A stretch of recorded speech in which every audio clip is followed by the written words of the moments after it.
दिल्ली में मुख्यमंत्री के नामों के लिए रेखा गुप्ता सहित कई और बड़े नेताओं के नामों पर चर्चा हो रही थी, लेकिन बाजी मार गईं रेखा गुप्ता। तो आइए जानते हैं कि आखिर राष्ट्रीय नेतृत्व ने रेखा गुप्ता पर भरोसा क्यों जताया। दरअसल रेखा गुप्ता को दिल्ली का मुख्यमंत्री बनाकर बीजेपी एक तीर से कई सारे राजनीतिक समीकरण साधने की कोशिश में लगी है।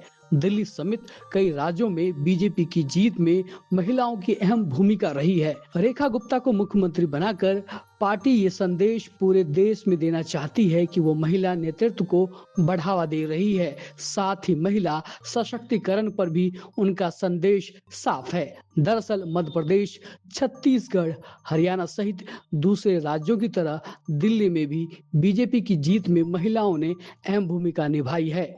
दिल्ली में तो 40 विधानसभा सीटों पर महिलाओं ने पुरुषों के मुकाबले ज्यादा वोट डाले, तो जिसकी वजह से उसमें से बीजेपी को 28 सीट पर जीत हासिल हुई। तो वहीं 15 विधानसभा सीट ऐसे थे जहां महिलाओं ने पुरुषों के मुकाबले महज 1% वोट कम दिया, जिसकी वजह से वहां पर भी बीजेपी को 12 सीटों पर जीत हासिल हुई। इस तरीके से बीजेपी की 13 राज्यों में सरकार है, लेकिन इनमें से किसी भी राज्य में महिला मुख्यमंत्री नहीं है, जिसे लेकर विपक्ष अक्सर सवाल उठाता रहा है। लेकिन अब रेखा गुप्ता को सीएम बनाकर पार्टी ने विपक्ष को भी जवाब दे दिया है। रेखा गुप्ता के चयन के पीछे उनका विवादों से दूर रहना और संगठन से लेकर नगर निगम तक अहम जिम्मेदारियां निभाना भी शामिल है। कई जिम्मेदारियां निभाने के बावजूद उन पर ना तो भ्रष्टाचार का कोई आरोप है और ना ही किसी बयान या किसी विवादों में वो फंसी हैं। वो राष्ट्रीय स्वयंसेवक संघ और बीजेपी के बीच मजबूत विचारधारा से जुड़ी हैं।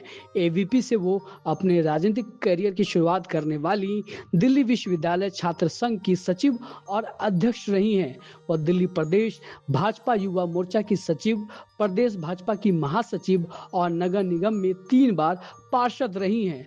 वो नगर निगम की कई समितियों में भी रह चुकी हैं। इस तरीके से उनके पास प्रशासनिक और सांगठनिक दोनों तरह का अनुभव है। शायद इस वजह से बीजेपी ने रेखा गुप्ता पर दांव लगाया है।